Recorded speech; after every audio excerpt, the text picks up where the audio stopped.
Good evening and welcome to the Tony Kinnett Cast here on the Daily Signal, nationally syndicated first on 93 WIBC.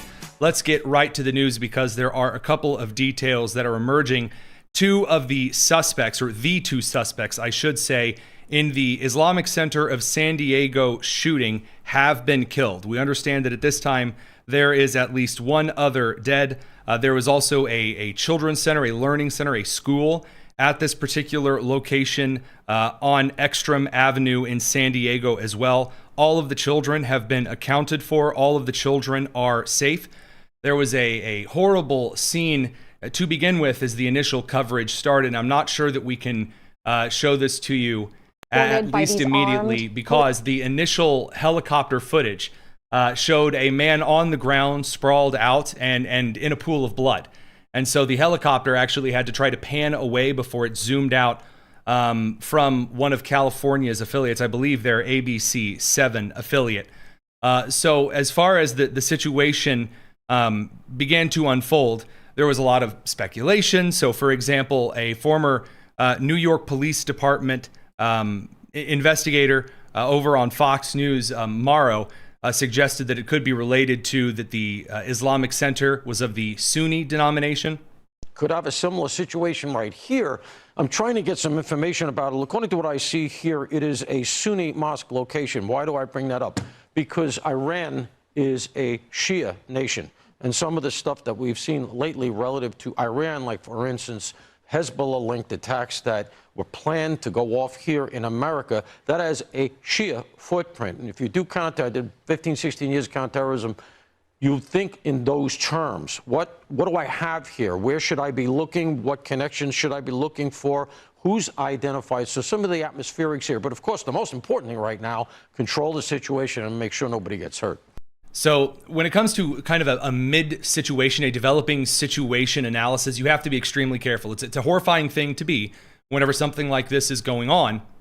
And then you have been invited on to the media set to give information and perspective in a breaking situation.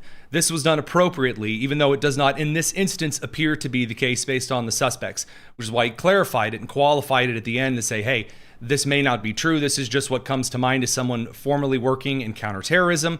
These are the things, obviously, we're making sure that we're following the situation.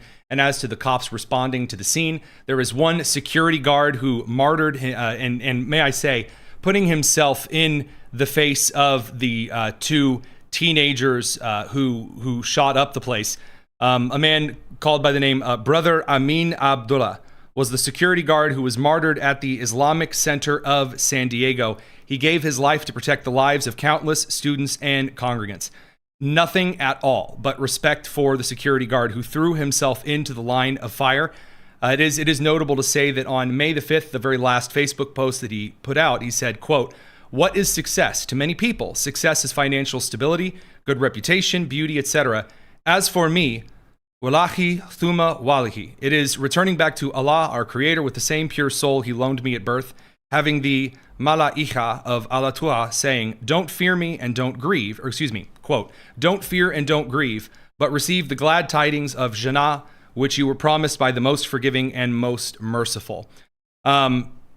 This is a man clearly who had found restoration in service and gave himself to protect the children and the teachers and the religious leaders at that school. I mean, it goes without saying that it is truly a shame that the two teenagers already have been killed who participated in this attack because they are not around to be hanged for committing some kind of a shooting, especially in the proximity of children in this country.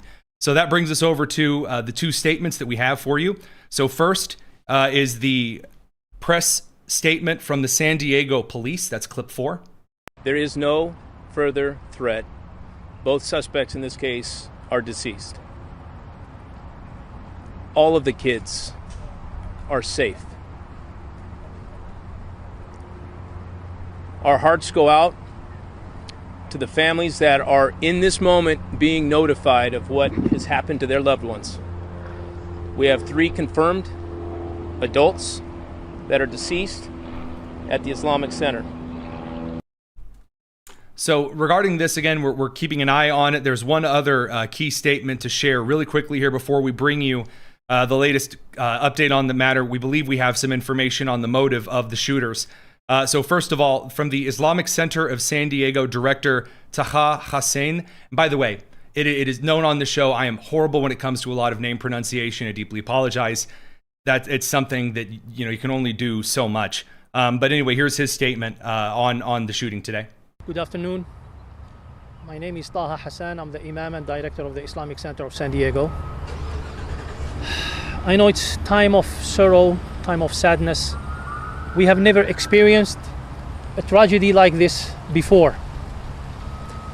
And at this moment, all what I can say is sending our prayers and standing in solidarity with all the families in our community here. So I do want to make a couple of things really quickly, right up front, broad point. So first of all, there are a lot of individuals that are asking, why haven't the names of the individuals been released yet? It is not normal in any kind of an investigation of a mass casualty incident, whether it be due to a weather situation, an industrial accident, a horrible automotive accident, or whether we're talking about a shooting like this, to release the names of the victims or the suspects immediately.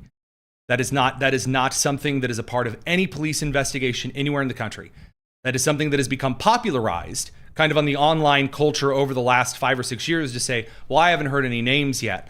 There is no police protocol, either at the local level, the city and the county, all the way up to the state law enforcement level, to the federal level, where it's release the names of the victims and release the name of the suspect immediately. That is not how things immediately proceed at any level that I'm aware of. And I'm happy to retract that if there's a different case. But in this instance, this follows other law enforcement protocol. So there is one final piece here. This is according to Chelsea Rose Marcius over at the New York Times, the only other one that we had. And I actually asked producer Jen to verify that this was a New York Times update, because this is what I'm talking about. This is very, very quick. This is right up front. Very unusual to see something happen this early. She said, investigators recovered anti-Islamic writing in the car, according to 2 law enforcement officials briefed on the matter who were not authorized to share details publicly. So I'm going to need to see what those are, obviously. But it says, before the shooting, one of the 2 suspects took a firearm from his parents' house and left a suicide note, officials said. The words, quote, hate speech, were written on one of the firearms used in the attack. So here's the part where I'm going to be as clear and as direct with you as possible. I don't have enough information yet to say anything about what was or wasn't recovered. Until I actually see what was on the materials, until that was released, until that evidence is brought before each and every one, I'm, from my position, not going to be particularly satisfied to give you my analysis on it. That's my standard. That's my take. You can make your own decisions and your own calls. I've seen a lot of comments so far that are swirling around. I will say one thing and one thing only. I will note that it is interesting in many cases of mass casualty incidents over the last several months and years, that when there is a victim who happens to be black, and when there is a victim that happens to be of the religion of Islam, immediately the motives are known. And I mean immediately. Members of Congress, all the way up to Hakeem Jeffries, immediately rushed out to call this Islamophobic right away. And the reason I point that out is not because this was not an attack against Islam. That's not the case at all. What I am saying, though, is that when there is an attack on a synagogue, or when there is an attack on a church, there is a motive unknown, or we couldn't possibly, we have no idea what the motive could be, for hours and days and weeks. And it is truly disgusting. And I will say that because we are a show of receipts and keeping the notes, that I have looked at prior statements from, for example, Hakeem Jeffries, where days and weeks into violent incidents where it was very clear there was an assassination, whether we're talking about Brian Thompson, the former CEO of United, we're going to talk about that in a second with Luigi Manion, or whether we're looking at the assassination of Charlie Kirk, or the slaughter of the Mormons at the Latter-day Saints Temple in Michigan, whether we're talking about the synagogue in Michigan, those incidents, motive unknown, was carried for a very long time. And here immediately, as soon as it said, yes, there was an attack, it was on an Islamic learning center, there were children there, clearly and obviously a hate crime. Now again, whether it is a Shia against Sunni hate crime, or whether the New York Times is right here and it is someone else attacking an Islamic center, the details still remain, but it's not far-fetched at this point, because I don't have to wait until someone says, well, we don't know the motives yet. in any situation where there's a mass casualty event that takes place at a church or at a Christian or a Jewish school or an Islamic school in this case, which, by the way, I also saw a couple of reports that this had a secondary Hebrew program and that a couple of Jewish members of the community sent their children to this particular area. I'm just going to need to see more. That's my standard. We've had the same standard since then. Radio Crew will send you guys to the commercial. We're going to continue over on the live stream because there are updates in the Luigi Manion case. It's the Tony Kinnett cast here on the Daily Signal. All right, well, the Radio Crew is over in commercial. Today, a New York judge ruled that police had improperly searched Luigi Manioni's backpack without a warrant at a Pennsylvania McDonald's after his December 2024 arrest. And therefore has barred various items like a gun magazine, cell phone, passport, wallet, and a computer chip from his murder trial. Now, I don't know whether this computer chip is like an SD card, whether it's like he was carrying around a processor, or I have no idea what that means.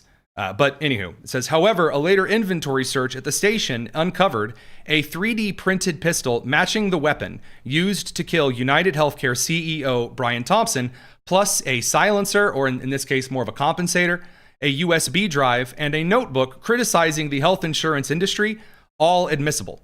Some of the evidence from this particular notebook cites his own medical history with a completely different insurance company. So that information here, he faces trial beginning on September the 8th. He's not pleaded guilty to second-degree murder. It is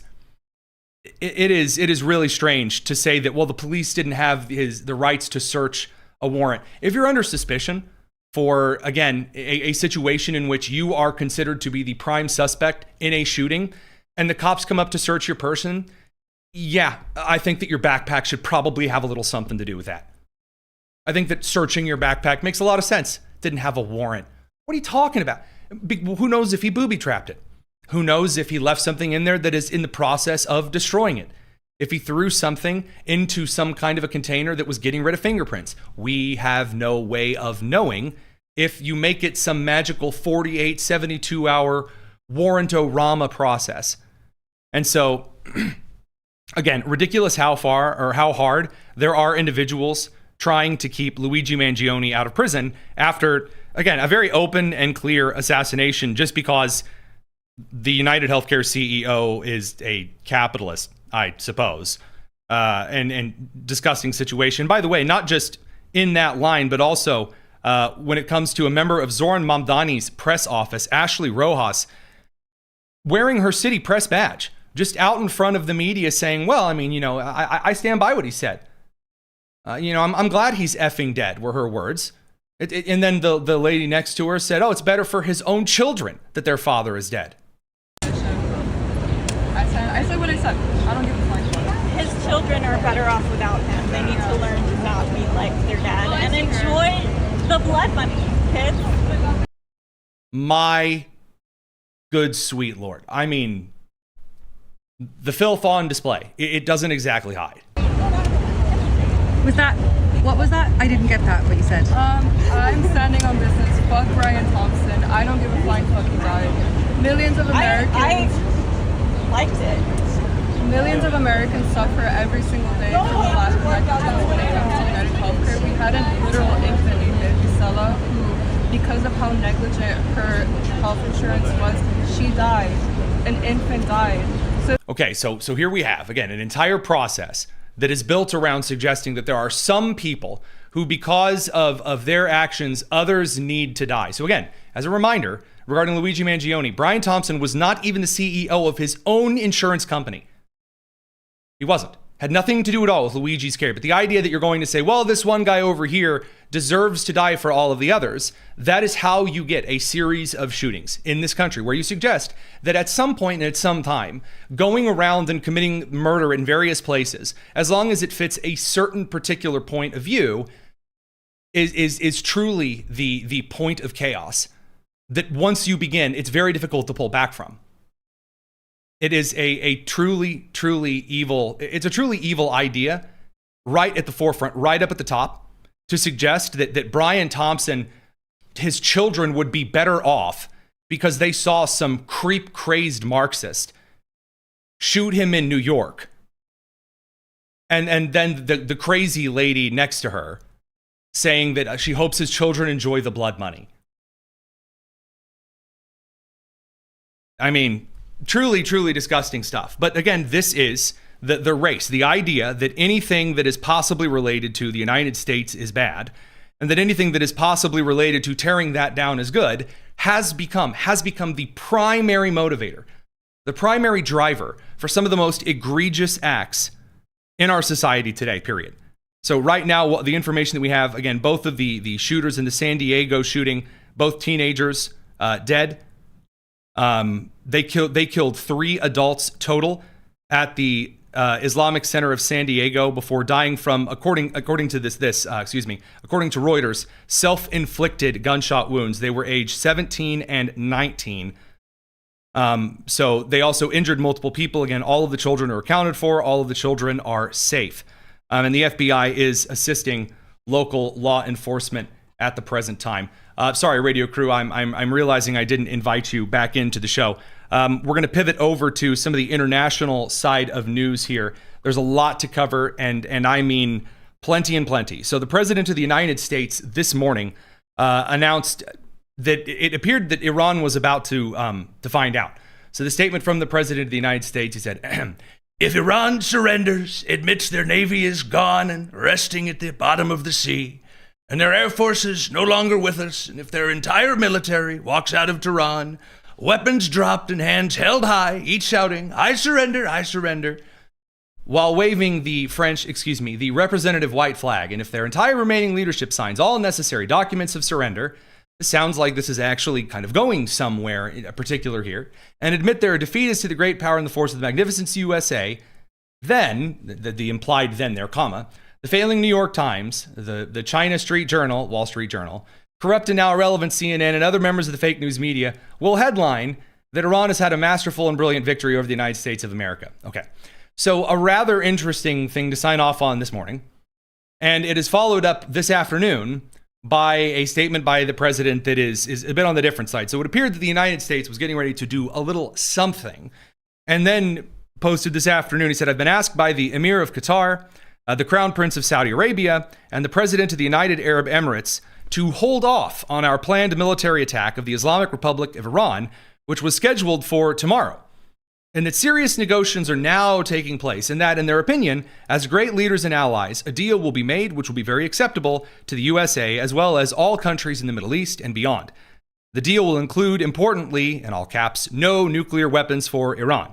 Based on my respect for the above-mentioned leaders, I have instructed Secretary of War Pete Hegseth, the Chairman of the Joint Chiefs of Staff General Dan Kane, and the United States military that they will not be doing the scheduled attack on Iran tomorrow, but have further instructed them to be prepared to go forward with a full, large-scale assault of Iran on a moment's notice in the event that a deal is not reached. Thank you for your attention to this matter." Now, there are a couple of things to dig into in that alone regarding Gulf state kind of cooperation and questions and concerns. The president was asked about this, though, just this afternoon, or I should say early this evening, at his Trump RX press conference. Check it out.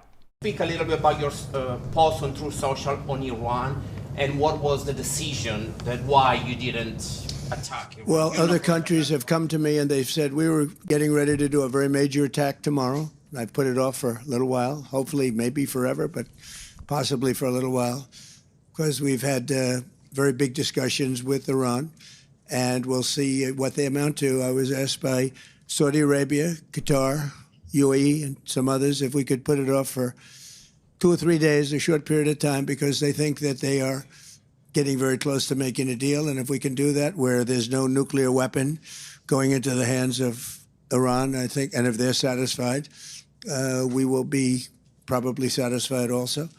We've informed Israel. We've informed other people in the Middle East that have been involved with us. And, it's a very positive development, but we'll see whether or not it amounts to anything. We've had periods of time where we thought pretty much getting close to making a deal, and it didn't work out, but this is a little bit different. Now, we're ready going tomorrow, very big, and not something I wanted to do, but we have no choice because we cannot let Iran have a nuclear weapon. Yeah. So that seems to be how the president is framing this. Now, there are a couple of important takeaways here on kind of the general situation on the ground. So first of all, Pakistan has just deployed, per the New York Post, 8,000 troops and a jet squadron to Saudi Arabia as the Iran war tensions escalate. So this brings us to the speculation station. Now, if Pakistan is sending troops to Saudi Arabia, the only thing that I can kind of garner that Trump appears to be trying to either broker in this case or use as kind of a contingency is some type of a coalition threat that George H.W. Bush used in a similar fashion during the first Gulf War. The threat towards, at the time, Saddam Hussein of Iraq. So the idea that like all the countries surrounding you are ready to go in and do things. It's not clear, though, if that's a contingency or what the president is looking for. And again, when the president puts out on Truth Social this picture of all of the surrounding countries to Iran, arrows going into Iran itself, and then like a big America flag over it, it's very reasonable to assess this is what the president of the United States expects as a viable option going into the next couple of weeks. And this wouldn't be surprising as well because Saudi Arabia and the United Arab Emirates have carried out a series of strikes on Iranian targets, again, whether they be coastal targets regarding the oil infrastructure, kind of tit for tat, whether they be providing intelligence to the United States, Israel, and other powers in the region, both state powers and contractual organizations, or whether they be the case of the United Arab Emirates using its Mirage jets to hit a couple of key points along that coastline of the Strait of Hormuz. It's not clear at this point if there's really any deal that can be reached. And it's not just because the Iranians are just rejecting anything on the table. There is still a point where the entire Iranian leadership is struggling to issue the same series of statements. So President Pezeshkian, President Pez Dispenser, issued a kind of confusing statement in which he said that the United States had 3 or 4 points that were good, but needed to rework the last few. And then you had a member of the IRGC directly into the Iranian parliament that said something completely different, just like they're turning it out on its face. So there's still a lot of disparate themes going on in the Iranian government, and this is going to come in a couple of ways. So first of all, the speculation from other individuals in the Gulf states, kind of like prominent individuals posting, if you want to call it, rumor mongering online, suggests that the military plans were leaked and it included a ground raid on Isfahan. And elite U.S. forces were to seize nuclear site and secure highly enriched uranium. There were going to be massive, devastating airstrikes on Revolutionary Guard bases and missile sites, and a naval and economic blockade that included taking control of Karg Island and reopening the Strait of Hormuz by force. They just listed these individuals, I'm not going to name them, but prominent members of the UAE, may we say, that are saying these things. I mean, you're just saying these are just the options that are on the table in general, period. Now, Isfahan, the nuclear site in western Iran, did activate its anti-air defenses over in the last couple of hours, but there's really nothing to suggest that there's anything of substance to a plan by the United States. In fact, kind of from some of the intelligence sources on the inside, and we're going to get to intelligence sources on the inside regarding Cuba here in just a couple of minutes, there's nothing clear so far that suggests that the United States, in this instance, was even planning any kind of major operation for about the next week. So it's very unclear what's going on here. And again, I'm going to be upfront with that instead of crafting magical theories for you, telling you what's on the ground, what we see, and the information surrounding it. Again, maybe it doesn't make for as an exciting of a show, but when exciting things are going on, you may be more likely to tune in. That's at least how we see it. Radio crew, we're going to send you over to the commercial, and then it's time to talk a little Cuba. It's the Tony Kinnett cast here on the Daily Signal. Now, over the weekend, here we go. So, the El Presidente Miguel Diaz-Canel, the puppet for the Castro family, he had to come out and run a little interference because there was a very strange article that was posted by Axios on the 17th, being yesterday, saying, quote, exclusive. Cuba has acquired more than 300 military drones and recently began discussing plans to use them to attack U.S. assets, according to classified intelligence shared with Axios. The intelligence could become a pretext for U.S. military action. Well, first of all, that's not how classified intelligence works out. So that's not how that works. Classified intelligence just means sources inside other countries and even inside particular organizations around the world that simply relay back bits of information. And if you know anything about people, they're very different even inside the same organization. I give you the Republican Party. I give you various places that you work. You're very different than others that are at your company. And so it's a rather strange thing. But the argument, and there are all these graphics that were released that showed, oh, Cuba could throw huge super duper swarms of drones against all of these American targets. And it was, oh, they were gonna destroy Guantanamo Bay, and they were gonna wipe Mar-a-Lago off the map, and they were gonna get rid of at least 7 Buc-ee's locations. No.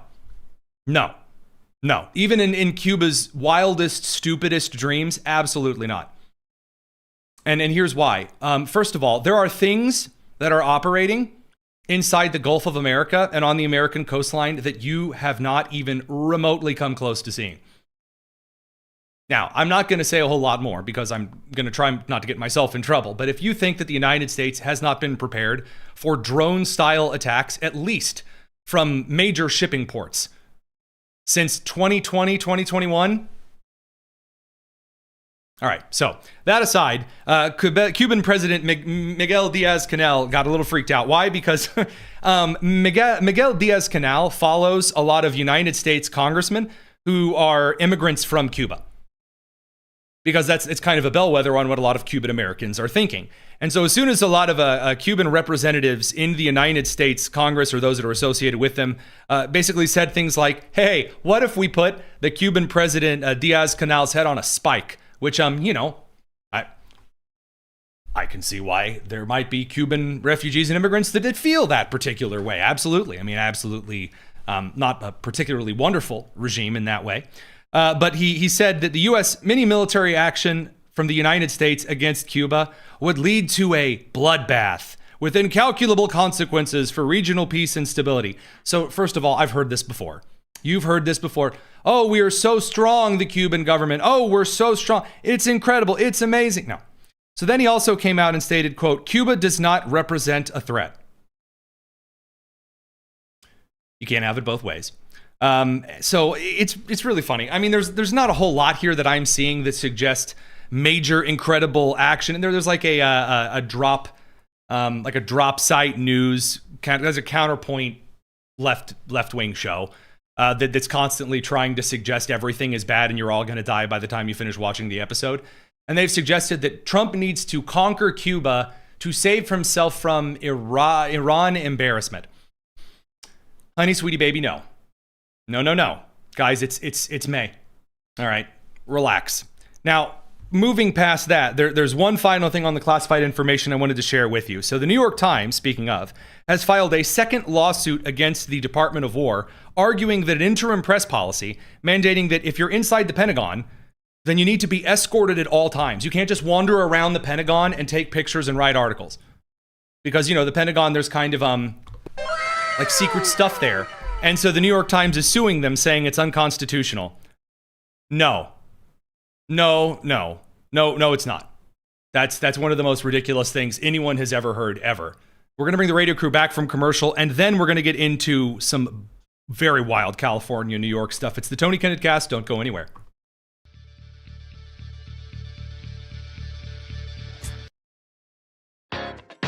It's the Tony Kinnett Cast on 93 WIBC. Welcome back to the Tony Kinnett Cast here on the Daily Signal, nationally syndicated first on 93 WIBC. I did forget one major threat from the Iranians that I should have mentioned. I apologize, but it's important that I tell you now. The IRGC has issued a brand new threat in which they announce that they are considering putting permit requirements on all internet cables passing through the Strait of Hormuz.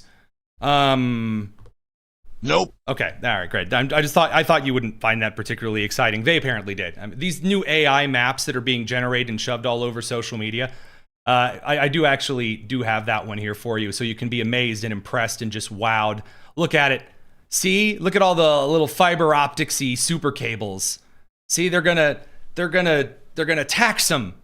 It's going to be amazing. Yeah, no, okay. All right, so good. Now that we're done with that, this brings us over to some pretty wild stuff from California. So after claiming that Republicans are incredibly corrupt and they're ruining elections and they're destroying the will of the people, California, which has a jungle primary system. A jungle primary system simply says, hey, if you have 5 Democrats running and you have 2 Republicans running for the election and everyone goes to vote in the primary, we're going to put them all in the same bucket.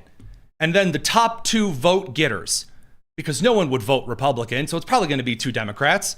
That's what the California Assembly people said when they were getting the bill forward. They said, look, if there are only 3,000 people come out to vote for the Republican, then they should not get to be on the main ballot in November when you have 2 Democrat candidates who have 100,000 and 50,000 votes. Only one of those 2 gets to be on there. And so then they stamped it into law, and they're like, that's what we're going to do. And then it turned out that a lot of the California candidates that are running for governor are awful, and there are also a kaflibbity-jillion of them. And so, couple of those together, you have Steve Hilton and then Sheriff Chad Bianco, who are running for governor on the Republican side. And there's a non-zero chance, we reported on it, at least for a month here on the Tony Kinnett cast, that you could end up seeing the Republicans get first and second place in that election, which would mean that in the general in November, it just functions as a runoff election. You would have 2 Republicans to choose from as governor for the state of California. Now, all of these Democrats, from Gavin Newsom to Kamala Harris to Barack Obama to Abigail Spanberger to Zohran Mamdani to Justin Pearson in Tennessee to AOC, they've all been claiming that the will of the voters is supreme. And you can't just like be messing with elections. Well, you know, Gavin Newsom says, well, if we have 2 Republican candidates, well, there are contingencies. We have plans to change the rules if that's the case. We all have agencies. We can shape the future. There's still a lot. Look, I've said this before, so I'll repeat it. I don't anticipate this need to be the case, but there is a break the glass scenario. And you endorsed the open primary system. You, Gavin, you were so confident, so cocksure that all you had to do was just have a system where the top 2 candidates of all of them got their people through. And you'd probably have, you know, a corporatist Democrat and then a Bernie Sanders kind of socialist Democrat. And then they would run together because they would get way more votes than the Republican who has his thumb up his behind. And then you would elect a wonderful winner and everyone would be happy. So you'd only have to put those 2 Democrats on the ballot. It turns out, again, Democrats really freaking suck at running California. And so now when it turns out the will of the people may put the sheriff and Steve Hilton up at the top of the ballot for a runoff in November. So again, because if it's a runoff situation, which by the way, I hate jungle primaries. I hate them. I despise them. I don't think that they should be the way things are done. I also hate ranked voting because I think that disenfranchises more people than it benefits. But let's play it out. Let's game it out here. You, me, and Dupree. So in this instance, if you have a jungle primary system and the Republicans and independents in California, because anyone can vote in the California primary for anybody. So if a lot of people pick Steve Hilton, and then a second number of people who don't necessarily have an R next to their name, then pick Chad Bianco, well, then don't those people then get to decide, the 2 biggest groups of people in California get to decide whether they want person number 1 or number 2 in November?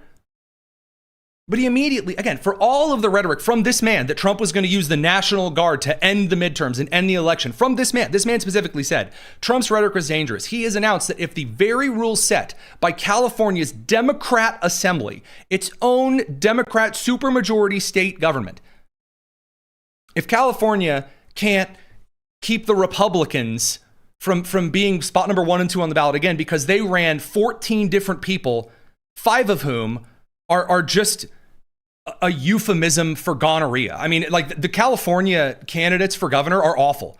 Katie Porter, who is downright abusive. Xavier Becerra, who just pretends that Gavin Newsom was wonderful and you need to double down on him. You have Tom Steyer, who says, I'm a billionaire, but I want to get your money, not my money. And then the other random guys that are some kind of an awkward mix between Pete Buttigieg, James Tallarico, and Jacob Frey, with about enough testosterone, maybe to give one teenage boy 1 chest hair. Right, that's your candidates. And they can't figure out, they don't want to drop out because, again, they all have an ego that is so enormous that in an age of Donald Trump, I'm having a trouble coming up with an analogy. We got to break it all, though, if Republicans get ahead. before, so I'll repeat it. I don't anticipate this need to be the case, but there is a break the glass scenario. And there's many people that have a deep understanding of what it would look like if Democrats were locked out, and we're gonna. They're not locked out, though. They're not. And I've said this for 8. I said this actually. There's a funny story. So in my own congressional district here in the state of Indiana, all right, Greg Pence retired, or he was going to retire, and then I accidentally broke that news because, whoops. And so then every single Republican and their cousin got into the 6th congressional primary here in Indiana. And there was a guy who ended up winning named Jefferson Shreve, who was running also for this district. He just lost a mayoral election in Indianapolis, and then literally everybody joined in. And it was like a Smash Brothers commercial. Everyone was like running for election. And I said at the time, if you run like 5 of these people, all of the exact same proposals, they're all the same people. And I talked to them. I went down to this Shelbyville event, and I almost shook one of them by his Patagonia vest. And I said, dude, if you don't drop out, you're going to split the vote, and the guy that I don't want to win is going to win. And guess what happened? Exactly that.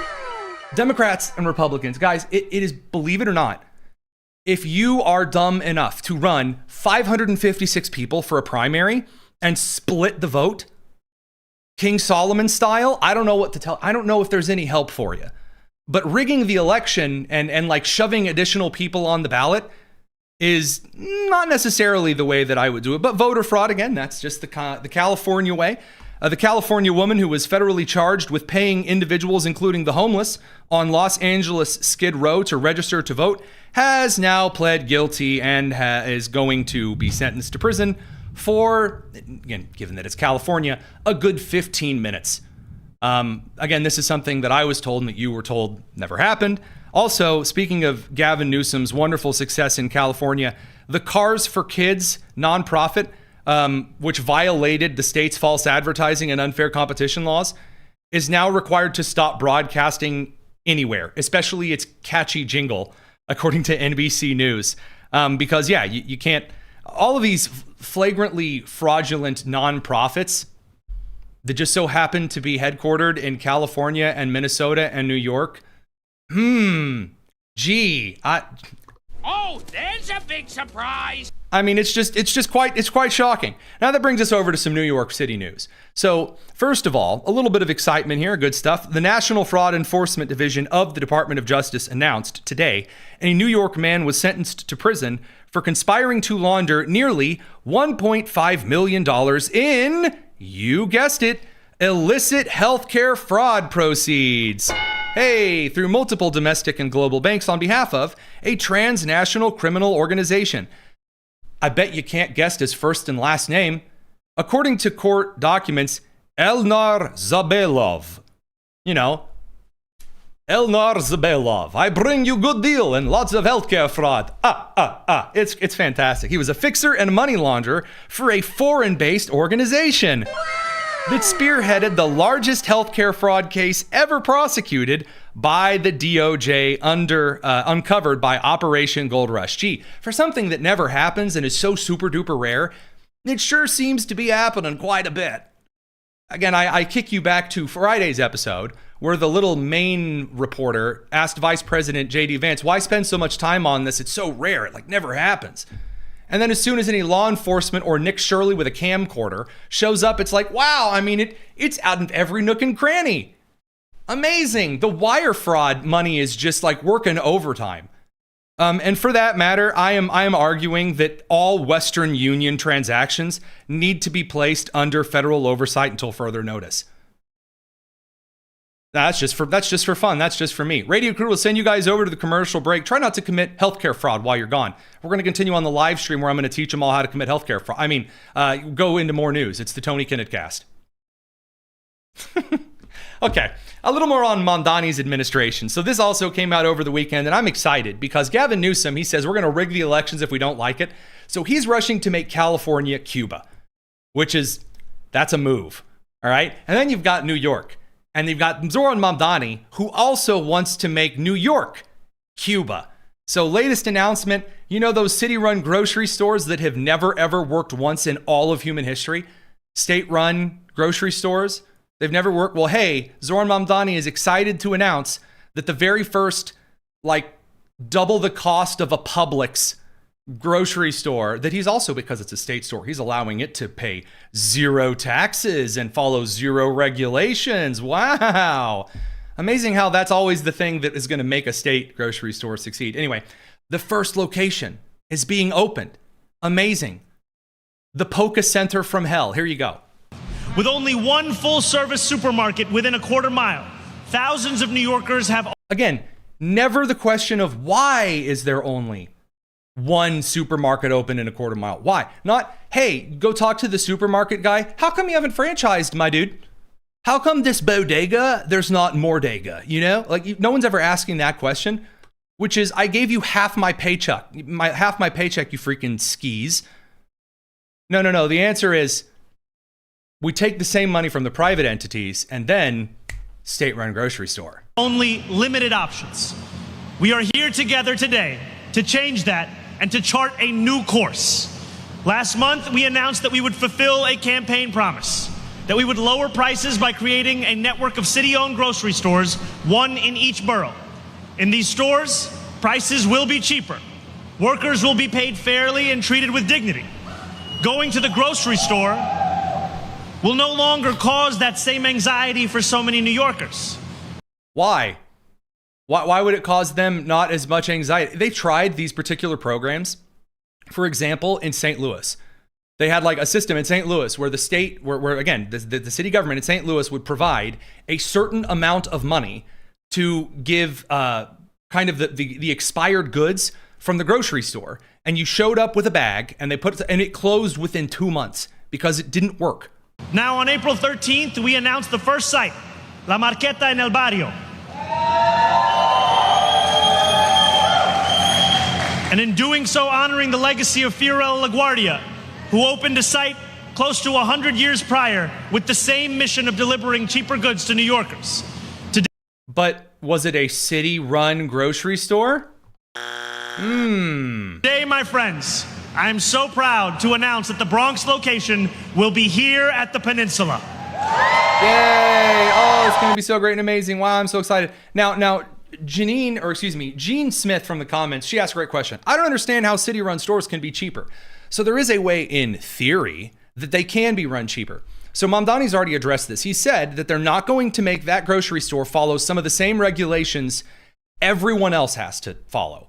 Meaning like they don't have to pay extra money for this and go to certain places for this. They also don't have to pay taxes. So it's amazing when you don't force the store to pay as much in nonsense that doesn't even benefit them, then they can pass those savings on to the consumer so they can be cheaper than those around them. I mean, wow, incredible. The G. Willikerist of situations here. Well, this isn't all, but we do have to bring that radio crew back in from commercial. It's the Tony Kinnett Cast. Don't go anywhere. Lots more to talk about tonight.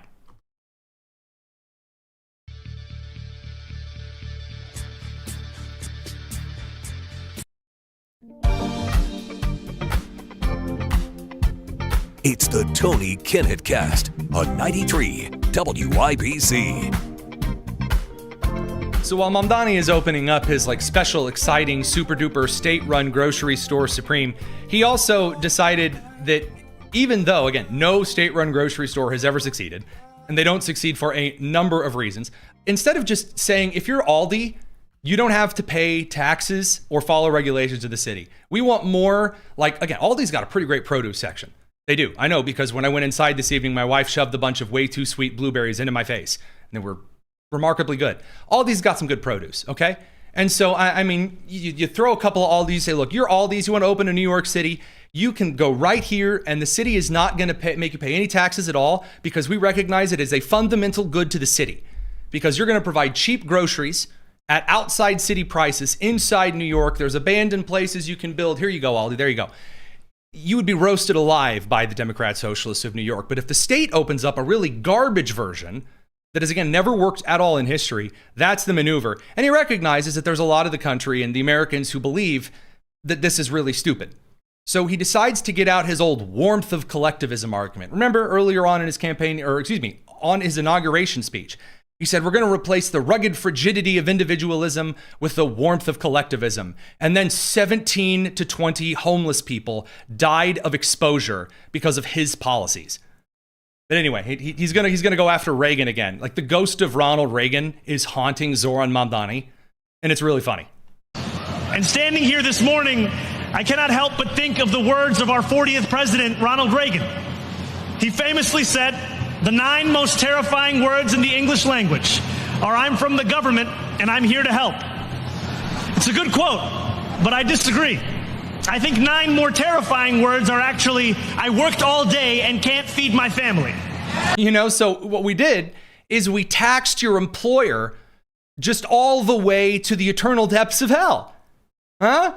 And also, oh yeah, that whole taxing thing, that's to pay for an illegal immigrant who came into the country illegally to get free childcare that you don't qualify for.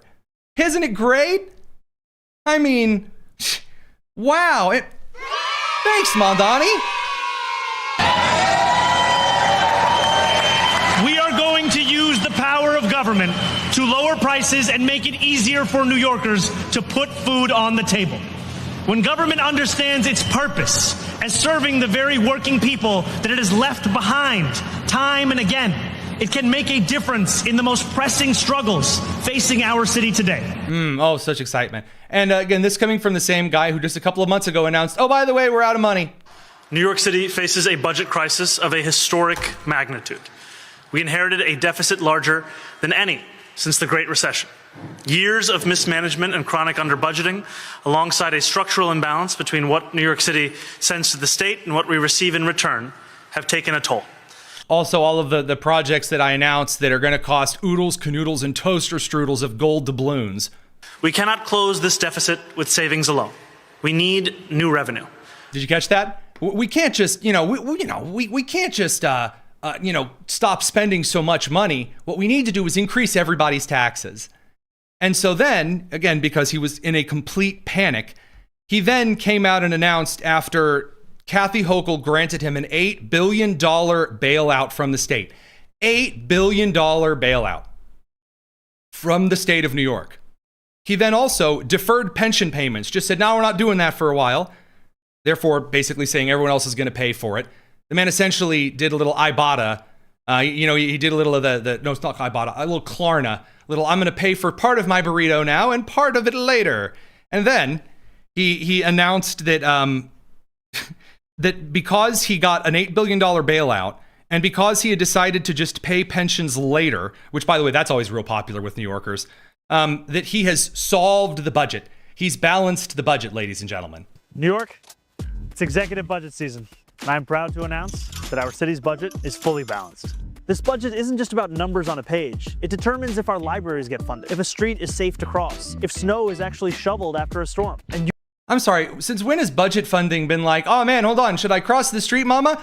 I don't know, baby. I don't know if that budget's fully funded. You deserve to know exactly how we got here. We inherited a $12 billion budget deficit. We are speaking about a fiscal crisis at the scale greater than the Great Recession. Was the Great Recession? Great Recession. Okay, gang, he just keeps screaming Great Recession over and over and over. So then again, he finally announces that we just did it, we fixed it, just magic, thin air. And why? Again, because he got an $8 billion bailout from mommy. And then he kicked a bunch of other really expensive payments down the road and just said, maybe someday. So why do I bring this up? Because again, a lot of you already know a lot of this, because this is exactly how the grocery store. You always hear a lot of these communist countries. You had, Stalin's 4-year plan, or you had Mao's 5-year plans, all of these like year plan announcements. When I was at Indianapolis Public Schools, for example, we would have, our new racial equity 4-year rootin' tootin' racially equity hootin' plan. And it was going to make all of these strides because we finally figured it out. And then you get to the end of that 4-year plan or that 5-year plan, and you get nothing. Nothing has been done. And so what do? You just lie and say, well, it was because of these, the Jews or the whites or historical inequalities or the theft from the working man that did it. Elon Musk or something. Yeah, AI. And then you just say that over and over until people reelect you for another 4 or 5 year plan that does absolutely nothing. And this comes from a couple of places, but they are losing a bit of their touch. And when I say they're losing their touch, I mean, again, their big front-running horse for 2028. You set aside Gavin, the election rigging, and Kamala, the drunken sailor, then you're kind of left with either J.B. Pritzker of Golden Corral or Alexandria Ocasio-Cortez, who we've made fun of before. Everyone's made fun of her before because she's an idiot. She's the same kind of idiot that Candace is, meaning that like they can't speak. They've never read anything in their lives. They just regurgitate social media, which is why there are entire accounts documenting whenever Candace Owens or like Alexandria Ocasio-Cortez can't pronounce basic words. So for example, when AOC suggested that it was Deloitte, the accounting firm in Wisconsin, who set the Cleveland River on fire back in 1871, which she was actually referring to DuPont, which doesn't have a major chemical facility anywhere close to setting the Cleveland River on fire. Or when she said there were two branches of government, or that we no longer had enough clean air to drink, that kind of stuff. Well, now she is back to unite the left, and they are going to take their tiki torches and they're going to march down from New York City to Alabama. Oh boy. It is time for the North to pull up to the South. It is time for New York to pull up to Alabama. It is time for all of us to come to Georgia, to Louisiana, to Tennessee, to Mississippi, and I love this. It's exciting. Radio crew will catch you guys on the flip side. It's the Tony Kinnett cast. We're going to continue on the live stream. Beautiful. So she said, we got to start listing states. It's exciting. Get a little wackos, 50 states and capitals going. But anyway, after she finally gets out, like New York is supposed to pull up. There's a fantastic gotcha moment here later on we'll get to. What I'm always amazed about is the lead up to it. Because I'm told she's some amazing orator. Bernie Sanders thinks she's great. He brings her on the private plane. They fly like Taylor Swift around the country. He says, I'm going to put you in tight jeans and put you up on the podium. You talk, I'm going to stare at your backside, and then we're going to do the show. And that's essentially the AOC maneuver. But when I listen to her actually make the proposals, what I'm hearing is a lot of genuine being really retarded. Genuine. And also, some comments pointing out, she got another fake accent going on. It's kind of preachery, but not. And it's like if you ran you listened to Martin Luther King Jr. give a speech 5 years ago and you're trying to recreate it at a lesbian book club. That's kind of the vibe. let them know exactly what they have uncorked with this injustice. Okay, so that's her first. Let them know what they have uncorked. Because there's a suspicion that, like Kamala, she's kind of an alcoholic. But anyway, let them know what they've uncorked with this injustice. So the idea is that New York is going to do what to the southern states? What are you going to do? This ain't the War of 1812. You ain't taking a little trip down the Mississippi, honey. What are you going to go down there and do? What would New Yorkers do in the South? Get lost? I'm looking for I can't find a bagel joint anywhere down here. I mean, what do you think you're going to do? Oh, they're going to donate money? Okay. They think they can draw us out of power. They do not know the sleeping giant that they just awakened. Okay, so the sleeping giant, they don't know. Yes, Democrats, famous for not gerrymandering their states. I will remind you, again, last week we've played clip after clip after clip after clip. I got more receipts than a CVS with a brand new sheet of paper. All right, the argument that the Democrats, who are going to go on this big retribution gerrymandering thing, can sweep up all of these extra seats, forget that they've already gerrymandered Illinois until there's nothing else they can do. They have people suggesting satellite districts now, where part of District 1 is in Chicago, and then part of it is an arbitrary bubble they drew in the southern part of the state. California doesn't have a lot left to squeeze out of it. New York doesn't have a lot left to squeeze out of it. Maryland has all Democrat districts but one Republican district. Massachusetts can't do nothing. Connecticut, nothing. What are you talking about? Again, you're communicating that you're representative from New York. Honey, sweetie baby, you've already gerrymandered that one. As far as, in fact, Kathy Hochul signed a mid-decade off-schedule redistricting map for the state. She's the one who started all of this. Because it is not a coincidence, and our whole country must understand that it was not until voting rights were ratified in this country that we got the Great Society. Okay, first of all, touting Lyndon B. Johnson's Great Society is the most gaslighting thing of all time. General retention poverty in this country increased by 35% in the scope of the Great Society's running. Academic performance in this country declined. General literacy declined. during the Great Society, where the government's just going to come in and pay for everything. It'll be fine. Oh, it's worked so wonderfully. That's why the metropolises of the world are Baltimore, inner city Atlanta, Memphis, LA. Oh boy. Because when Black Americans have the right to vote and that vote is protected, our schools get funded. When voting rights are protected, healthcare gets expanded. When voting rights are protected, our country moves forward. In Montgomery, that's what they're actually afraid of. There's the gaslighting. Republicans are really concerned about healthcare and education. I mean, forget the fact that the school choice movement has opened more schools that are performing leaps and bounds above their public counterparts. That there are schools all across the South that have students that are in lottery programs to run, sprint, jump, catch any ride to a charter school or a private school, so they don't have to go to some of the big inner city trash heaps that are producing extremely illiterate students, by the way, from extremely illiterate teachers. I know, because I was the science administrator for the largest, at the time, public school district in the state of Indiana. I've seen what people are desperate to get away from, and we gave Indianapolis more money, and we gave Indianapolis more money, and we gave Indianapolis more money. Sorry, getting kind of on a broken record there because it's every 4 years. It does nothing. They're afraid of us coming together. They're afraid of us protecting one another. Oh, there it is. There's the old populist argument. They're afraid of the little people standing together. This is the silliest nonsense Disney high school villain plot that is not at all how the rich are really afraid we're all gonna unite together as one. Okay, that was really great the first time that dime novel story was played out in ancient freaking Greece. It's not how the world works. Why? Because, and especially in this country, the 1% is extremely mobile. Huge chunks of those in the top 10% of earners in this country, in fact, of the top 10%, like the vast majority of the top 10% are constantly moving in and out of that earning framework because it's very easy to participate in this mobile economy. But the argument that there's just, there's Mr. Burns at Smithers. Look at all of those peons down there. Who is that? Well, that's Homer Simpson, sir. You decided that he should be banished to the 9th circle of hell. Homer Simpson. Like what? This nonsense. This absolute garbage 90s comedy cartoon script. Alabama is the crucible.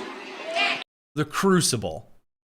Please, AOC, tell us what a crucible is. I'm looking forward. In fact, I'm going to stand by with some really nice cast iron tongs to grab this crucible that you're referring to. But anywho, the next part is again, this is all the lead up because this is the part no one's really going to cover because the next part's AOC's an idiot. She's dumb. All right, great. We'll get there. But this first part is what's going to be run on the ballot. This is what Graham Plattner, when he's not calling for violent revolution in Maine with his Totenkopf tattoo, which, by the way, he can't remember. Well, we'll get to him in a minute. We'll let AOC continue here because she gets extra special. Georgia is the crucible. Tennessee, Louisiana, Mississippi is the crucible. Okay, are the crucibles. Okay, you don't know what a crucible is, don't say it. Just because you're like, oh, this is where all this stuff happens, and you pulled out the thesaurus, or you asked ChatGPT, hey, what are some other things that are like where everything's happening and it's important? And it's like, here are 46 different synonyms for the climax, the battlefield. And she's the crucible. They're all the crucible. There's one crucible. It's where the metal is melted. It's the hottest point. It's not, they can't all be the crucible. Now, if you said the South is going to be the next foundry where justice is molded and poured, that might actually have a little bit of merit, but you got to read, sweetie. So if you are not from here, it is time to pull up. Because what they thought was the final blow is actually just the opening silo.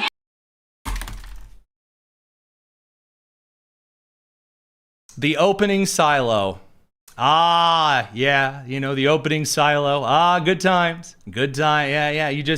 I tell you what, anytime a war started, remember Fort Sumter? Remember? And the very first thing that happened is they took a large silo They made sure it was full of all of the right kinds of grain, and then they just hurled it via catapult at the fort. And that's how the Civil War began. It's true. Yeah. Remember, don't fire until you see the whites of their silos, Bunker Hill, trying to argue with the British over who got to store their grain. That's what Joseph was dreaming about for Egypt. Told the Pharaoh, he said, 7 years of silos. Assyrians are going to come and attack Egypt. Lots of silos. You got to get ready for it. Polish those chariots there. Yeah, it's true. True story. Obviously, you would think, well, she meant to say opening salvo.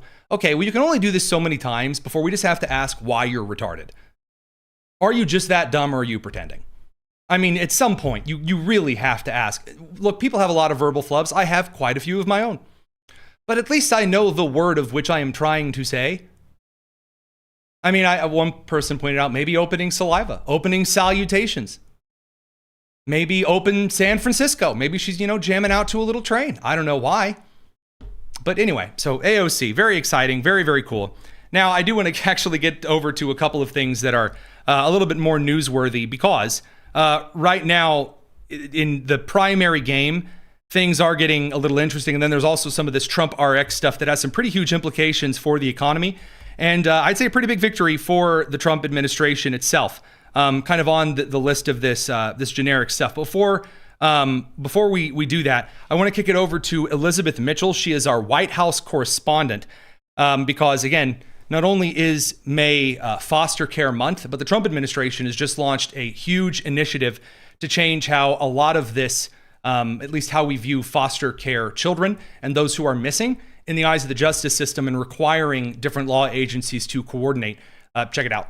We go over to our White House correspondent, Elizabeth Mitchell, with the Daily Signal. Good to see you. Good to see you too, Tony. Let's dive right in. I know the Trump administration has announced a series of special projects. One that caught my attention that you've spent a lot of work on is this tracking down missing foster care children. Tell us a little more about it. 60% of people who are trafficked started off or have had some time in the child welfare system. And so the Trump administration is doing something to stop human trafficking before it can even begin. Operation Hope brings together public and private resources and local, state, and federal law enforcement to locate missing foster youth, provide them with support services, and bring them back to safety. Mississippi is proud to be the pilot state for this initiative. Over the past several months, investigators from Attorney General Fitch's team, special agents from the HHS Office of Inspector General, specialists from NCMEC, staff from my team at ACF, and staff from the Mississippi Department of Child Protection Services worked together and carefully laid out a plan to locate, recover, and return missing children to safety. And what they're doing is they are tracking down missing foster children, those who ran away from their homes or their parents have lost contact with them. We don't know where they are. They started off this program in Mississippi. They piloted it there very recently, and they found 11 missing They found 13 missing foster children. That's 85% of the foster children that were missing in the state. So this was very successful, and they're rolling this out to other states as soon as possible. So how are they actually moving about doing this? Because I know that you can announce a special task force, and if this just means a new tab in the local sheriff departments, things to look out for, that's one thing. What do we actually see being moved in as kind of the infrastructure that's beyond just putting a face on the side of a milk carton? So states are going to opt into this. The HHS Assistant Secretary of Health is reaching out to states. The Attorney General of Mississippi, who piloted this program, is reaching out to states. So they're seeking interest of other states interested in helping track down these missing foster children. What they do is they use all of the various data points that they have from these foster children. So they see that they were spotted in one location. Where a traffic camera caught them somewhere else. You have all of these different points in which these people, they used a credit card over here, all these different data points on these foster children, and they use that in order to make the circle which they could be in smaller and smaller and smaller, making it easier to locate them. Are there any states that are worried that this is going to be used as some type of an anti-LGBT whatever kind of a measure? Usually that's the crew that's encouraging kids to run away from home if they have some type of additional letters that they like to claim in the pronoun section. You know, it is difficult for anyone of any party to disagree with a program that's seeking to find missing children and prevent them from falling into the hands of traffickers. But you make an interesting point, Tony, which is that we have seen a large number of situations in which across the country, particularly in blue states, but it's happened across the country where we have children who are looking to change. They believe they're a different gender than the one that they are. They run away from home. They get put in the foster care system. And then the government prevents them from being reunited with their parents, even though those parents are not, in fact, abusive. And that's another thing the Trump administration is doing a lot on. I've talked a lot to Assistant Secretary of Health Brian Christine about this. They're making sure that your religion, your views on biological sex, being male and female, do not make you ineligible to parent your own children. And they're really cracking down hard on that. Well, that's one of the things that the Alliance Defending Freedom has really focused heavily on, obviously, May being Foster Care Month. Kind of last question on this particular side of things, because it sounds like a pretty sizable initiative. When you talk about tracking some of these data points, are these things that are already on the books and just aren't being coordinated? Or are there perhaps some new measures that are being driven to actually capture some of this data and kind of bring it to the forefront? This is a partnership of local and federal law enforcement. We have the police officers in the county, the state police officers, we have FBI agents, the national level. They're all working together in order to figure out where these foster children are and bring them home. Excellent. Well, that's Elizabeth Mitchell. She's our White House correspondent. Thanks for giving us a bit of an update on this initiative, and we'll check back in with you if there's any updates. Thanks so much. All right, let's talk just very, very briefly here. Again, regarding Foster Care Month, what would you say if you found that some of America's biggest companies, the ones that you use and support, are paying for gender transition drugs and surgeries for kids? This kind of stuff is really happening. So our friends at the Alliance Defending Freedom are doing something about it. Companies like American Express and Home Depot appear to cover irreversible experimental gender transition procedures for minors in their employee healthcare plans. This means that kids can get puberty blockers, cross-sex hormones, and life-altering surgeries, and the companies you support foot the bill. This has to stop, and you can do something about it. Sign Alliance Defending Freedom's petition telling corporate America to stop covering these procedures. Your voice will be heard by leaders at these major companies whose decision to end coverage for these procedures could impact other companies across the country. Visit joinadf.com/Tony or text Tony to 83848 to sign the petition today. And we love the Alliance Defending Freedom. Not only are they fantastic sponsors, but they've also done a ton of critical work maintaining parental rights, especially in light of those in the foster care system. So that aside, I did want to share just a smidgen on the bonus tonus side of the show tonight. A little bit of primary news, because it's getting pretty spicy. All right. Kentucky is coming right down to the wire. Of course, we have some Louisiana stuff from you over the weekend. First and foremost, Senator Bill Cassidy of Louisiana, he's gone. He is gone. So Representative Julia Letlow topped the Louisiana Republican U.S. Senate primary with 45% of the vote, followed by State Treasurer John Fleming at 28%, sending incumbent Bill Cassidy to a very distant third. And also that means he's out of the June 27th runoff. So again, you're going to see Letlow and Fleming head to the runoff, and Cassidy is not a part of it. This is the first time in 14 years that a sitting GOP senator has lost renomination. So there are a couple of takes on this. So obviously, the one that makes perfect sense to me is that in 2021, he voted to convict Trump in the 2021 impeachment trial. That's it. That's the whole thing. A lot of Americans rightly see that as a scam. They don't like that. They don't particularly enjoy that.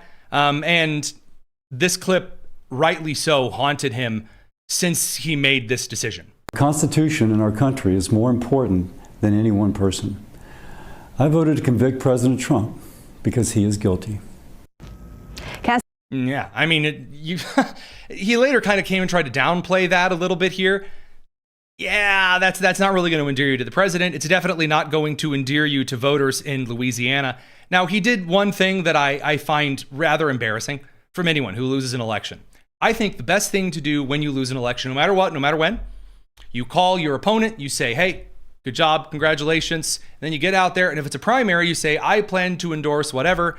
I am pleased to serve the people of Louisiana and whatever, boogity, boogity, boogity, I don't know. Other than that, you really shouldn't have to say anything. You thank your darling wife, you thank the darling people, you go, you have some bacon-covered shrimp, as Ron Swanson would, and you go home. But that's not what he did. He had to throw his toys out on the way, which is just, guys, don't. I've been able to participate in democracy. And when you participate in democracy, sometimes it doesn't turn out the way you want it to. So far, okay. I have a private kind of a pet peeve. I think the word democracy is used all the time, as though it is some magical gift from on high. I participated in democracy. Oh, it's so cool. Isn't it amazing? Do you remember in elementary school when you'd vote on something in the classroom? Did everyone just break out into cheers after you guys chose what game to play? We voted to, oh boy. I'm so tired of like the weird like fetish that some people seem to have with saying democracy. Because that is truly what some people, the only thing they believe that this country has. The only thing that makes America great is the fact that you vote on stuff. Which, you missed the point. It is what this country has voted to do and then backed up with the force behind those votes. But all right, this is kind of a private pet peeve. It's annoying. But anyway, he's like, oh, I participated in democracy. Wow. But you don't pout. You don't whine. You don't claim the election was stolen. You don't find a reason why. Oh, see, he's making fun of Trump for saying that there was sketchy stuff in the 2020 election.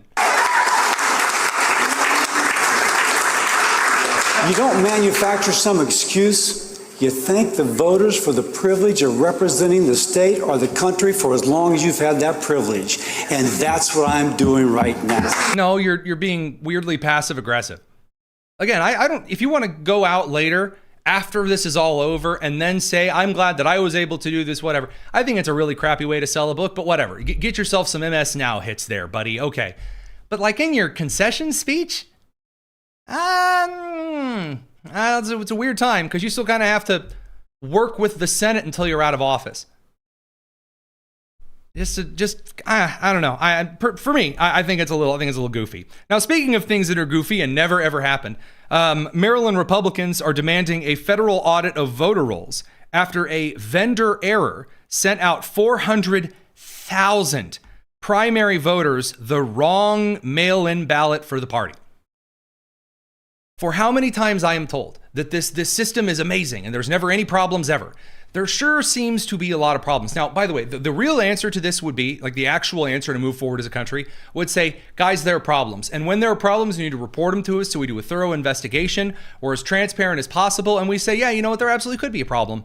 Because you know what, people are people and they're human. They make mistakes. Some of them are bad. I know, bold, crazy statements here. And then you investigate it. Instead of this weird bifurcation where people either say everything is corrupt and nothing is real, or on the flip side, everything is amazing and angelic as long as I'm winning. Both of these are retarded.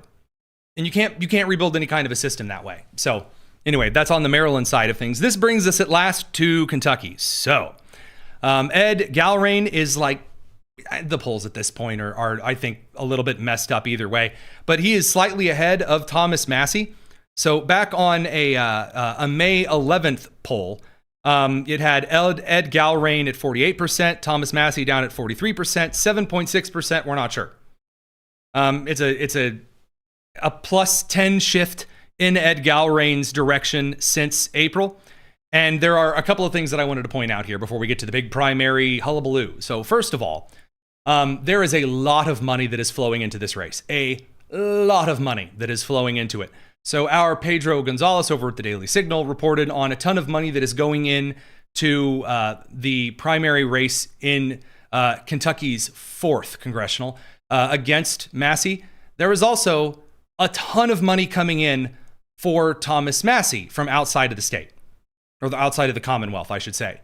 So 92% of Thomas Massie's funding for this primary is coming from outside the state, people who are definitely and absolutely trying to get him in. Not the least of which, for some of them, I mean, there are some Republicans who are donating to Massie, absolutely. There are some, though, who are The Atlantic, the Jackson Hinkle, the founder of the American Communist Party, also endorsing Thomas Massie to win. Kind of weird, kind of strange. And then on the other side, there was also a ton of money that's flowing into his opponent against him.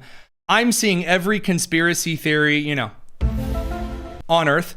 But in fact, what in all reality, what does it look like this election is going to be? A lot of people are going to run in and they're going to charge, and then it's going to be over. Do I see Thomas Massie winning here? It's very difficult for me to tell. I've asked some people on the ground, and they're saying that public sentiment is really against Massie, not for foreign policy stuff. Not because they think that his sex scandals are, really super scandals. We've already talked about that ad nauseum here on the show. I don't care if in text he refers to his penis as a pine cone. I don't care. Why? I mean, just, if that's the last minute oppo that's coming out, okay, that's real special. I don't care. But I will say this. What are voters annoyed about? That he's basically been the guy holding up the entire election.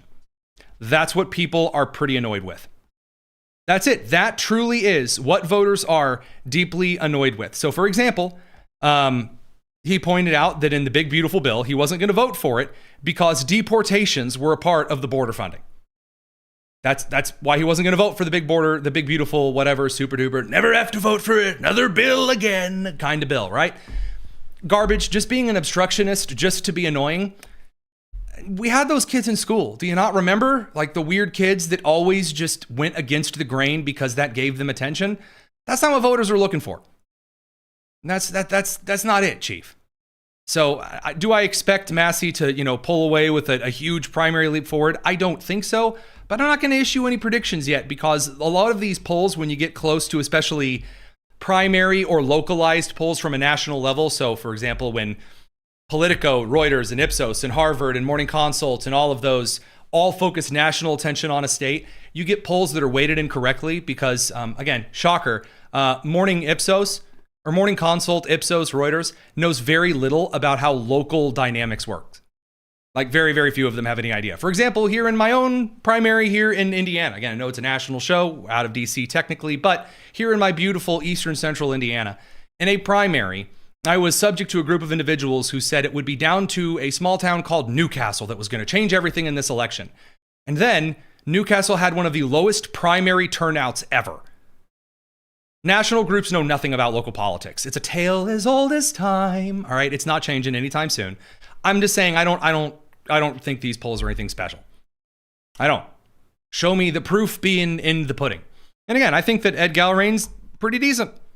Thomas Massie's disappointed me quite a bit, but this is an argument and a decision for Kentucky voters to toss him out for. And again, I'm particularly hoping it's because he's voted kind of like garbage as the reason to toss people out. All right. Last but certainly not least, we're going to get into a little Trump RX prescription excitement. Oh boy. I know that when we have any kind of a major press conference, this administration does a ton of press conferences announcing new programs and projects. And again, that's fine. There's a lot of stuff going on. Sure, I hear you. A lot of things to do, a lot of things to see. I really don't care for endless press conference excitement. I don't. It's not one of mine. Just to, be upfront with you here. Not something that I particularly enjoy. But either way, for the prescription content, the President of the United States announcing what I think is a pretty decent program on generic drugs and the cost of them here in the United States. Here's Trump.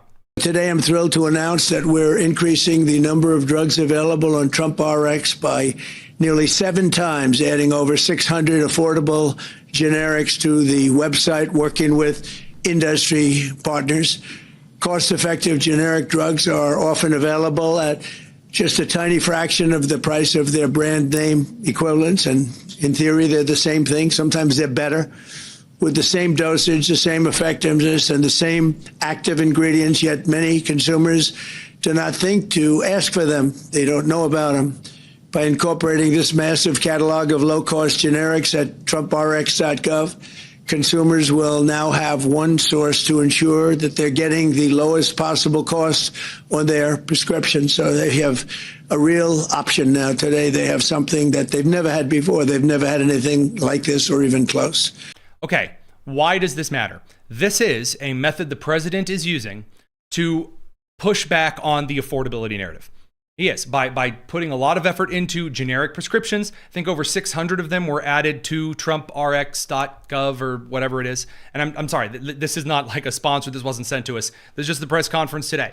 So the president of the United States, kind of again throwing this particular bit in here, I think it's good because one of the arguments that is made consistently is that the Republican Party is doing nothing to combat affordability. And if the president is up here trying to make prescription drugs cheaper in the United States and effectuates getting more generic drugs imported to the United States and sold to the American people or manufactured in the first place, that makes sense. It does. And it is also a kind of unity point between the Trump administration and the abundance Democrats. And that brings up Mark Cuban. President, it's pretty remarkable seeing you and Mark Cuban up there, and the fact that obviously Mark endorsed Kamala Harris back in 2021. Well, he made a mistake. It was a big mistake. What does this say? He laughed. Yeah, that's what it's out. The camera's out of shot there, but Cuban's laughing About what you two are building here. Well, it says we love people. We love our country. He's got a good company, and he's going to do a lot of business with this. And I'm going to get drugs out through Amazon. Now, what does this actually say? It says two things. It does. It says two things very clearly. Number one, it says that Donald Trump is, in fact, a bit of a Bill Clinton kind of economic populist. He is. He is. When I say that it's really hard for the left to make arguments against the Trump healthcare or the Trump economy system, Donald Trump is to the left of the right when it comes to a lot of economic matters. He's far more protectionist in a lot of ways. And again, that's his style. That is, a lot of things that he has promoted has that frame on it. So the left has nowhere to run on this, which means that it's very strange, but the Abundance Party Democrats, which is a lot of regulations and some government intervention, but also getting rid of a lot of regulations that keep like nuclear power from becoming a prevalent thing and trying not to make everything dead under green energy, that kind of stuff. The abundance style instead of just the full socialist style of to the left politics. One of the things that Trump did in order to build this coalition in 2024 was bring in huge chunks of that left-wing populism. Now, some of it is to the socialist and the goofy side, and we'll talk about that a little bit later this week. I mean, finding out that Hans-Georg Zeiss of Switzerland, the Swiss left-wing billionaire, is funding huge anti-AI things here in the United States should definitely give people quite a bit of pause. But on the basic populism sentiment here, yeah, that's one thing. So the president of the United States is not super right-wing economic in a way that a lot of people have claimed him to be. But number two, it also shows this, that there is room for the president to make a campaign, to make a pitch to the American people. There's room to make it. Why isn't Congress getting involved with this? Is the actual answer that you should be asking. The answer is the House of Representatives has sent over bill after bill after bill over to the Senate. And the reason the Senate is doing absolutely nothing, again, remains four senators. Mitch McConnell of Kentucky, Tom Tillis of North Carolina, who aren't going to ever come over to any side because they're mad, they're resentful, they're bitter, and they're retiring. That leaves Lisa Murkowski of Alaska and Susan Collins of Maine. You say, Tony, why didn't you mention John Thune? It is John Thune's job to come up with what to do with these four. Now, some of the people have said that in order to if you get rid of those four, if those four were convinced, you would have enough votes to pass breaking the filibuster. Breaking the filibuster would mean, hey, you can do things with a simple majority and then everything would be fine. But you need that majority in that, you need that majority. We don't have it. And so what can Thune do? I've gotten this question a lot. We don't really have time for a ton of mail time tonight, but this is a really good time to answer that question. Thune can do two things, and only two things. Number one, Thune can take away their committee assignments. That is going to do nothing for Mitch McConnell. That's going to do nothing for Tom Tillis, although I wouldn't see them, it wouldn't hurt to see them stripped away from committee assignments anyway. They're both kind of old jerks. I'm sorry. That's what they've become. They both used not to be that way, but hey, ego's a hell of a thing no matter who drinks from that chalice. Chalice is a cup, Alexandria Ocasio-Cortez. So that would be one side. What about Lisa? Will Lisa Murkowski care if she was stripped from committee assignments? Maybe. That might work with her. What about Susan Collins? There's an answer to how to deal with Susan Collins. Thune says, hey, you get no money. You get no money. You get no money, no campaign, no nothing. You get to see Maine thrown to the guy who calls openly for violent revolution, openly, and also has the Totenkopf Nazi tattoo on his chest, who also lied. He says, a lot of guys in my unit got it. And then he can't name a single person that he served with, which, by the way, big red flag for anyone in the whole stolen valor space. If they can't name anyone ever that they served with, whether they're combat or whether they're a conventional, meaning in the service, or they're a contractor. They can't mention the names of those that they were in deep things with. So that's who Susan Collins is facing. Susan Collins has a pretty open road to beating this guy. Thune could hold campaign funding. That's the thing. So by the way, that's where we are. For the Senate to actually get things moving and for Congress to pass things that make the American people happy, that's what you need. And I refuse to just sit here like there was a clip today. Oh, J.D. Vance mentioned the Save America Act. Oh, great. It's not doing anything. It's not going anywhere. Those 4 senators haven't changed. Unless J.D. Vance is talking in a rally to 4 people, 5 if you include Thune, it's doing nothing.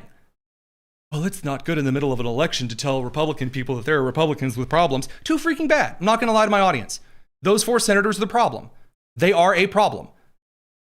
And I don't know what you want me to tell you. I mean, 2 old senators are really mad. Now they're grumpy and they're going to retire. Cassidy's likely to be another one because he's clearly got curdled milk and sour grapes. You had the opportunity. You missed it. You missed it. The only thing that could possibly wrap around is if you sort of get Murkowski on board and then what, you get Fetterman to flip and you do a filibuster removal on like some kind of foreign policy thing, maybe? I don't know there, Chief. I think it's unlikely. So, sorry. Sometimes I have to just give you kind of the clear, exactly kind of what's down the line, and that happens to be one of them. So, before we're done for this evening,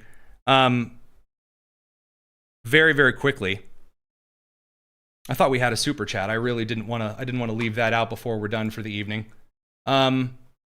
Jennifer Briggs sent flow state. I have no idea what that means on the live stream side, but thank you very much. Really appreciate it. Those all said, you guys have a wonderful evening. We'll be back not Friday. We'll be back tomorrow, Tuesday, May 19th at 7 p.m. Eastern. It's the Tony Kinnett Cast here on the Daily Signal, nationally syndicated and first on 93 WIBC. Take care.